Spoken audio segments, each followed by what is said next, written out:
माने या ना माने, पर वह आया वापस यमकोल से। जी हाँ, यह बात मुझे भी पूरी तरह से बनावटी लग रही है, पर बताने वालों की सुने तो यह एकदम सत्य घटना है। खैर जो भी हो, पर यह घटना जिस व्यक्ति के साथ घटी उससे तो मैं नहीं मिला हूँ, और मिलता भी कैसे, क्योंकि इस घटना को घटे 55-60 साल हो गए हैं। और इस घटना के घटने के 5-6 साल बाद वह व्यक्ति भी प्रभु को प्यारा हो गया था।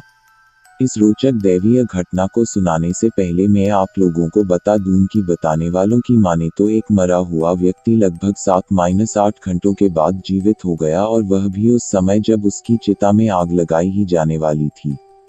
खैर यहाँ तो मैं यह भी कह सकता हूँ कि शायद वह आदमी मरा ही न हो, पर लोगों की सुने तो चिता पर से घर आने के बाद उस व्यक्ति ने जो बातें बताई उससे सब लोगों को बहुत ही कौतूहल हुआ, क्योंकि वह व्यक्ति डंके की चोट पर बताया कि वह सच में मर गया था और उसे यमदूतों ने यम के कहने पर फिर से वापस लाकर छोड़ दिया।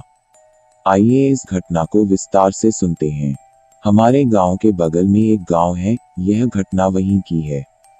वहां एक पंडित जी थे, लगभग 70 साल के, पर एकदम चुस्त दुरुस्त। एक बार वह अपने घर के दरवाजे पर ही चौकी पर बैठकर घमावन धूप सेंकना ले रहे थे। दरअसल बात यह थी कि जाड़े का मौसम था और कड़ाके की ठंड पड़ रही थी। दोपहर का समय हो गया था, पर लोगों के शरीर की ठिठुरन जाने का नाम नहीं ले रही थी। अचानक उस पंडित जी के शरीर में एक अजीब जी हलचल हुई, और पंडित जी कुछ समझ पाते या अपने को संभाल पाते इससे पहले ही वह चौकी पर से नीचे लुढ़क गए। पास में ही उनकी नातिन खेल रही थी, वह दौड़ते हुए घर में गई और अपनी माँ को बुला लाई। फिर तो रोना चिल्लाना शुरू हो गया, और देखते ही देखते लगभग पूरा गांव वहां इकट्ठा हो गया। गांव के कुछ बुजुर्ग लोगों ने पंडित जी के शरीर की जांच पड़ताल की, और उन्होंने देखा कि पंडित जी तो एकदम ठंडे हो गए हैं और उनकी हिलीली हो चुकी है। अब लोगों ने उनके अंतिम क्रिया की तैयारी शुरू कर दी। विमान के लिए बांस कटवाकर मंगाया गया। गांव के लोगों ने अपने अपने घर से जलावन, लकड़ी, गोहरा आदि निकाला और 2 बैलगाड़ियों पर जलावन को लादा गया। ये सब करने में लगभग शाम हो गई, और अब पंडित जी की अर्थी को लेकर लोग नदी किनारे गए। ठंडक का मौसम होने के कारण सब लोग जल्दी जल्दी चिता साजने लगे। बैलगाड़ियों पर से लकड़ी आदि को उतारकर चिता सजाई गई। फिर इस चिता पर पंडित जी की लाश को रखा गया। फिर कुछ लकड़ियां आदि रखकर घी धूप आदि डाला गया, और इसके बाद उस पंडित जी के बड़े लड़के ने ज्यों ही परिक्रमा करके चिता में आग लगाने के लिए झुके, तभी चिता में थोड़ी हलचल हुई। काफी लोग तो डर के चिता से काफी दूर भाग गए, पर पंडित जी के बड़े लड़के डरे नहीं। हाँ, यह अलग बात थी कि उनके भी रोए खड़े हो गए थे। उन्होंने थोड़ी हिम्मत दिखाई और लाश के मुख सिर पर से लकड़ी आदि को हटाए। अरे यह क्या, लाश का चेहरा तो एकदम लाल और पसीने से तर था, और अब साथ ही लाश की पलकें भी उठ गिर रही थी। अब पंडित जी के बड़े लड़के वहीं से चिल्लाए कि आप लोग डरिए मत और चिता के पास वापस आइए, पिताजी जिंदा हैं। पर लोग उनकी कहाँ सुनने वाले थे। कुछ लोग तो घबराकर और दूर भाग गए, क्योंकि उनको लगा कि पंडित का भूत आ गया है। कुछ लोगों ने तो पंडित जी के बड़े लड़के से कहा कि आप भी दूर हो जाइए, पता नहीं कौन सी अनहोनी घट जाए। पर पंडित जी के बड़े लड़के वहीं डटे रहे और एक एक कर लाश के ऊपर की सारी लकड़ियों आदि को उतारा, और इसके बाद अपने पिताजी को भी अच्छी तरह से पकड़कर चिता से नीचे उतारकर वहीं नीचे सुला दिया, और इसके बाद दौड़कर जाकर नदी में से एक अंजलि पानी लाकर उनके मुंह में डाल दिया। अब धीरे धीरे लोगों का डर कुछ कम हो रहा था, और एक एक करके डरे सहमे हुए लोग फिर से चिता के पास इकट्ठा होने लगे। अब पंडित जी भी थोड़े सामान्य हो चुके थे। उन्होंने धीमी आवाज में अपने बड़े बेटे से कि हमें घर ले चलो। अब फिर से उस पंडित जी को बैलगाड़ी में सुलाकर घर लाया गया। फिर एक छोला छाप डॉक्टर को ही बुलाकर बोतल चढ़वाया गया।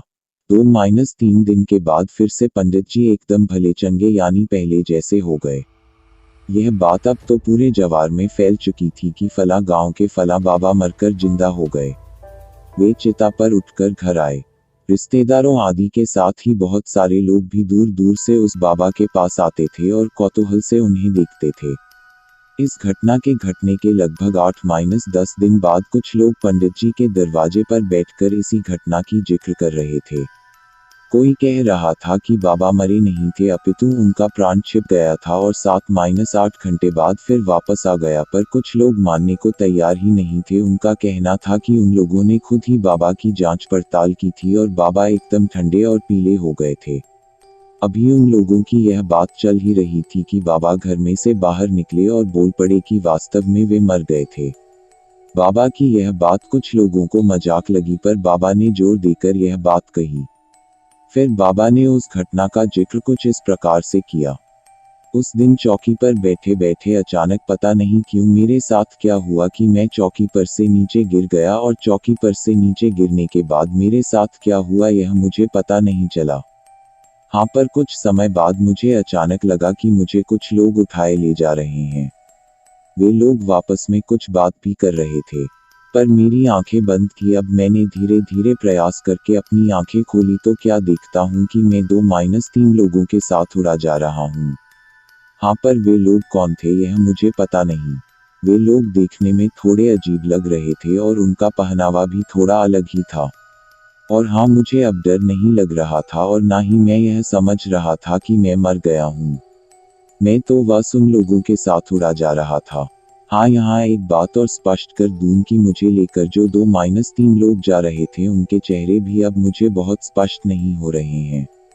आगे बाबा ने बताया कि कुछ ही मिनटों में वे एक दरबार में हाजिर हुए। लगता था कि किसी राजा का दरबार है। बहुत सारे लोग बैठे हुए थे। वहाँ एक लंबा टीकाधारी भी बैठा हुआ था। उसके हाथ में कोई पोथी थी। अब क्या, मुझे देखते ही वह टीकाधारी राजगद्दी पर बैठे एक बहुत ही विशालकाय व्यक्ति से कुछ कहा। इसके बाद उस विशालकाय व्यक्ति और उस टीकाधारी में 2-3 मिनट तक कुछ बातें हुई। फिर कुछ और लोगों को बुलाया गया और उन्हें मेरे साथ लगा दिया गया। अब क्या, फिर से मुझे लेकर वे लोग दरबार से बाहर निकले। हाँ, इस दौरान मैंने एक जो विशेष बात देखी वह यह थी कि उस राजदरबार में जितने भी लोग दिखे उन सबका एक आकार तो था, पर वे हवा जैसे लग रहे थे, मतलब हाड़ मांस के नहीं अपितु हवा आदि से बने हुए। अब मुझे लेकर ये लगभग 8-10 लोग जल्दी जल्दी एक दिशा की ओर बढ़ने लगे। मुझे कुछ समझ में नहीं आ रहा था और ना ही मैं बोल पा रहा था, पर हाँ, मैं इन लोगों के साथ उड़ा जा रहा था। धीरे धीरे ये लोग अलग अलग दिशाओं में बंटने लगे और अब मेरे साथ केवल एक ही आदमी था और वह मुझे लेकर पहले घर पर आया और बहुत परेशान दिखने लगा। तभी क्या हुआ कि उसके जैसा दिखने वाला ही एक दूसरा आदमी वहां प्रकट हुआ और मुझे लेकर चिता के पास आया। हाँ, चिता के पास आने तक तो मैं संज्ञान था, पर उसके बाद क्या हुआ मुझे पता नहीं और बाद में मैं जाग पड़ा और मुझे अजीब लगा कि मुझे यहाँ चिता क्यों लाया गया है। बाबा ने आगे कहा कि उन्हें लगा कि उस राजदरबार में वह टीकाधारी उस विशालकाय व्यक्ति से कह रहा है कि इसे क्यों लाया गया, किसी और को लाना था। खैर, जो भी यह घटना सही हो या गलत, पर उस पंडित जी बाबा को जानने वाला हर व्यक्ति यही कहता था कि यह घटना बिल्कुल सही है, क्योंकि बाबा कभी कभी झूठ नहीं बोलते थे और अपने वसूलों के बहुत पक्के थे। इस घटना के 5-6 साल बाद तक बाबा जिंदा रहे और अपनी इन यादों को लोगों को सुनाते रहे। हाँ, यहाँ एक बात और बता दूं कि फिर से जिंदा होने के बाद बाबा के जीवन में बहुत सारे बदलाव आ गए थे। इस घटना के बाद किसी ने भी बाबा को न गुस्सा करते देखा न बीमार पड़ते। बाबा का जीवन एकदम बदला बदला लग रहा था। वे अपने से मिलने आने वालों से बहुत प्रेम से मिलते थे। इस घटना में कितनी सच्चाई है मुझे नहीं पता, पर जो मैंने सुन रखी थी वह आप सबको सुना दिया। बोलिए बजरंग बली।